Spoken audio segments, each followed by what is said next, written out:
Good morning students, welcome back to my channel. मैं हूं दीक्षा। आज हम 12th बायोलॉजी का सैम्पल पेपर सॉल्व करेंगे। तो सबसे पहले हमारे पास आज है सेट ए, तो उसके मैं कुछ आपको ऑब्जेक्टिव्स बताऊंगी और उसके आंसर्स बताऊंगी। तो जो सबसे पहले है सही विकल्प, यानी कि आपको 4 ऑप्शन दिए जाएंगे, उसमें से एक आंसर सही है, उसको आपको छांटना है और वही आपका राइट आंसर होगा। तो सबसे पहले हम पहला क्वेश्चन देखते हैं। पहला क्वेश्चन है हमारा, बीज का परिवर्धन कहाँ होता है। बीज का परिवर्धन मतलब जो बीज है उसका डेवलपमेंट कहाँ होता है। तो सबसे पहला ऑप्शन है बीजांड, सेकंड है अंडकोश, थर्ड है परागकोश और फोर्थ है भ्रूणकोश। तो जो बीज का निर्माण होता है वो स्टूडेंट्स कहाँ होता है, बीजांड के अंदर, यानी कि ओव्यूल के अंदर होता है। तो इसका राइट आंसर क्या होगा, फर्स्ट, यानी कि बीजांड में। तो इसका फर्स्ट आंसर क्या हो जाएगा, बीजांड में। अब चलते हैं सेकंड क्वेश्चन, द्विनिषेचन यानी कि बाई फर्टिलाइजेशन किसके द्वारा प्रदर्शित किया जाता है। तो द्विनिषेचन होता है यानी कि बाई फर्टिलाइजेशन होता है वो किसमें होता है। तो फर्स्ट ऑप्शन क्या है हमारा, शैवाल, सेकंड है कवक, थर्ड है आवृतबीजी और फोर्थ है नग्नबीजी। तो हमारा राइट आंसर है आवृतबीजी यानी कि एंजियोस्पर्म। क्या होता है, एंजियोस्पर्म में ही द्विनिषेचन की क्रिया संपन्न होती है। अगला क्वेश्चन देखते हैं, ध्रुवीय काय का निर्माण होता है। ध्रुवीय काय यानी कि पोलर बॉडी। ध्रुवीय काय को क्या कहते हैं, पोलर बॉडीज। अंडाणु जनन की क्रिया में सबसे लास्ट में बनती है पोलर बॉडीज। एक होता है ओवम बनता है और 3 पोलर बॉडीज बनती है, यानी कि ध्रुवीय काय बनती है। तो ये कब बनती है, अंड जनन की क्रिया में। तो अब हम इसके ऑप्शन देखेंगे। ध्रुवीय काय का निर्माण कहाँ होता है, पहला है अंड जनन। तो इसका राइट आंसर क्या है, अंड जनन। पहले ही इसका राइट आंसर हमें मिल गया है। तो ये तीनों इसके सही आंसर नहीं है। शुक्र जनन में किसका निर्माण होता है, शुक्राणु का, यानी कि स्पर्म्स का निर्माण होता है। क्लियर है। तो ध्रुवीय काय में निर्माण किसका होता है, कहाँ होता है, अंड जनन की क्रिया में ध्रुवीय काय का निर्माण होता है। मनुष्य में भ्रूणीय झिल्लियों की संख्या कितनी होती है। मनुष्य में भ्रूणीय झिल्लियों की संख्या होती है 4। कितनी होती है, 4। इसके राइट आंसर क्या होगा, 4। मनुष्य में भ्रूणीय झिल्ली यानी कि एम्ब्रियोनिक जो मेम्ब्रेन होती है वो कितनी होती है, 4 होती है। मानव जनसंख्या का जनसांख्यिकी अध्ययन क्या कहलाता है। ये क्वेश्चन ऑब्जेक्टिव के रूप में मोस्ट इम्पॉर्टेंट क्वेश्चन है, आप इसे ज़रूर याद रखिएगा। मानव जनसंख्या का जनसांख्यिकी अध्ययन कहलाता है डेमोग्राफी। क्या कहलाता है, डेमोग्राफी।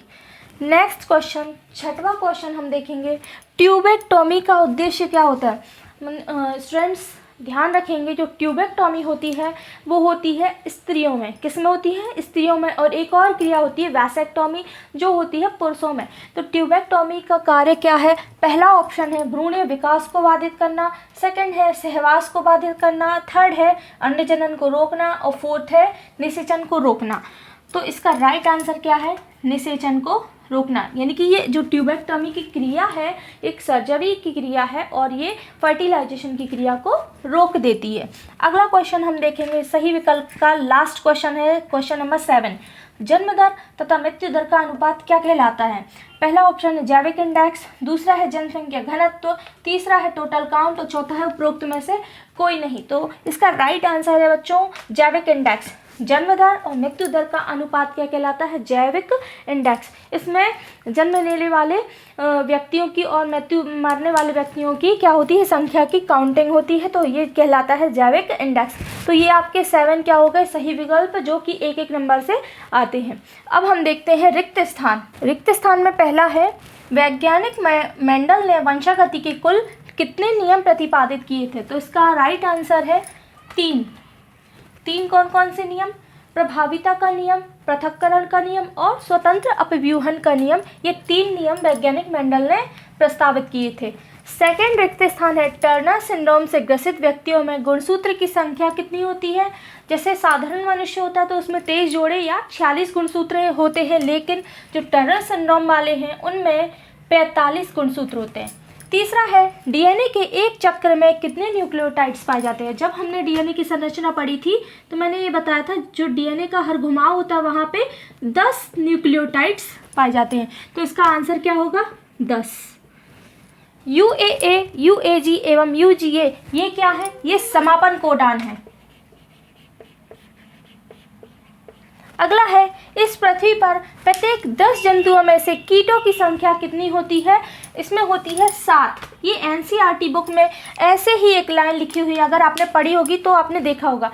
तो इस पृथ्वी पर प्रत्येक 10 जीवों में से कीटों की संख्या कितनी होती है? 7। मतलब सबसे ज़्यादा क्या पाए जाते हैं? कीट। जंतुओं के बाद जंतुओं में हमें क्या देखने को मिलते हैं? सर्वाधिक कीट देखने को मिलते हैं। अगला है, जब एक पारिस्थितिकी समुदाय में एक निश्चित समय अंतराल के पश्चात दूसरे समुदाय में बदल जाता है तो इस क्रिया को कहते हैं पारिस्थितिकी अनुक्रमण। अगला है, ऐसे जीव जो दूसरे जीव के मृत शरीर का भक्षण करते हैं यानी कि उन्हें खा जाते हैं, उन्हें कहते हैं अपघटक यानी कि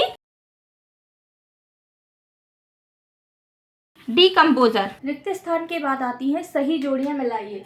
तो स्टूडेंट्स, सबसे पहले इसमें दिया गया है एड्स। एड्स का पूरा नाम आप सभी को पता होगा, ये लेक्चर में भी मैं समझा चुकी हूँ इसके बारे में। Acquired immuno deficiency syndrome. तो ये एक प्रकार का क्या है? सिंड्रोम या डिसीज़ है जो कि सेक्सुअली ट्रांसमिटेड डिसीज़ है, यानी कि ये एसटीडी के द्वारा होती है। तो इसको किससे मिला देंगे? इससे मिला देंगे। एसटीडी इसका राइट आंसर होगा। तो एड्स का राइट आंसर क्या हो जाएगा?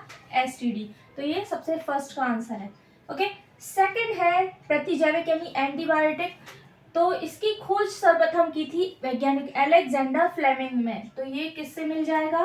प्रतिजैविक जो है वो अलेक्जेंडर फ्लेमिंग से मिल जाएगा। ये एक प्रकार की एंटीबायोटिक है जो कि शरीर में इंजेक्ट कराई जाती है और शरीर में जो रोग प्रतिरोधक क्षमता होती है यानी कि इम्यून सिस्टम होता है उसको क्या किया जाता है? डेवलप किया जाता है, उसको बढ़ाया जाता है। थर्ड है इंटरफेरॉन। जो इंटरफेरॉन है ये एक प्रकार का विषाणु रोधी प्रोटीन है। तो इंटरफेरॉन को किससे मिला देंगे? विषाणु रोधी प्रोटीन यानी कि थर्ड वाले से मैच कर देंगे। फोर्थ है एंथ्रेक्स। एंथ्रेक्स जो है वो कहाँ यूज किया जाता था? जैव युद्ध में। तो इसका चौथे नंबर का ये क्या हो जाएगा? एंथ्रेक्स का जैव युद्ध हो जाएगा। फिफ्थ नंबर में है टीबी। टीबी भी एक प्रकार की बीमारी है जिसके लिए कौन सा टीका लगता है? बीसीजी का टीका लगता है। तो टीबी का राइट आंसर क्या हो जाएगा? ये 5वें का हो जाएगा, बीसीजी।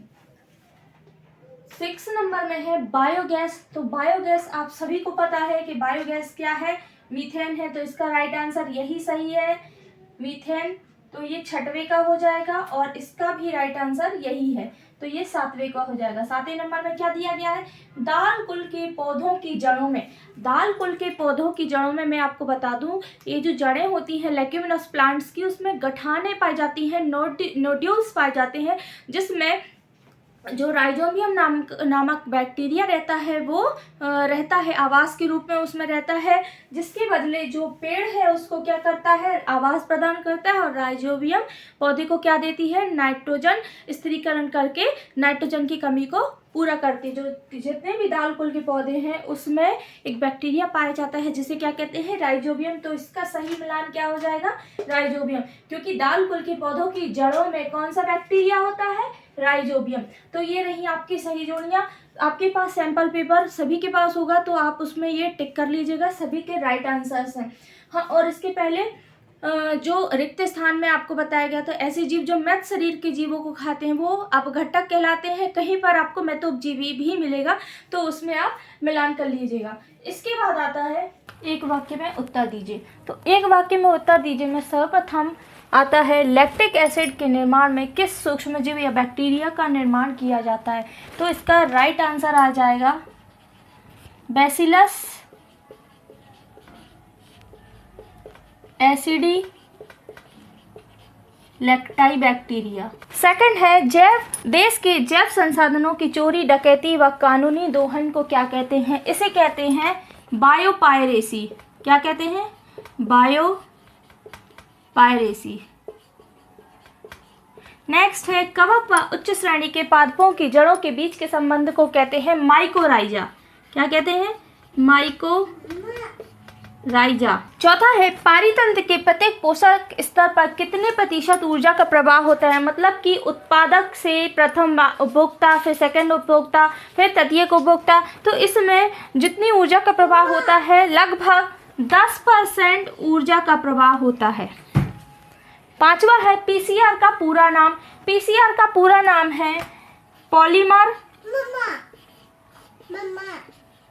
चेन रिएक्शन,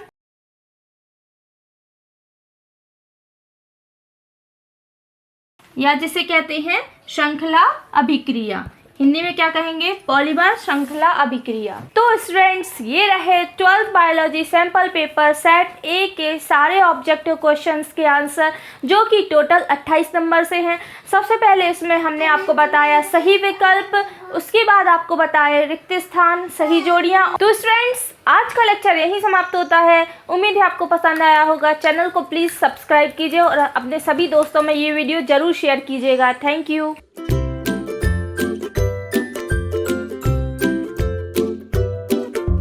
स्थान, सही जोड़ियां और एक शब्द में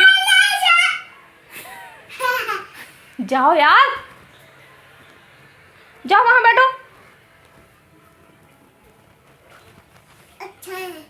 माता, उसके बाद एक शब्द में उत्तर दीजिए। तो स्टूडेंट्स, आज का वीडियो हम यहीं समाप्त करते हैं। उम्मीद है आपको, अरे यार बोलो मम्मा। तुम तो चुप रहो।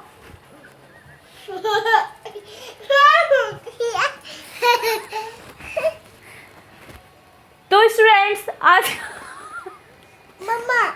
स्टूडेंट्स, आज का लेक्चर यहीं समाप्त होता है। पिटाई लगा दे। मम्मा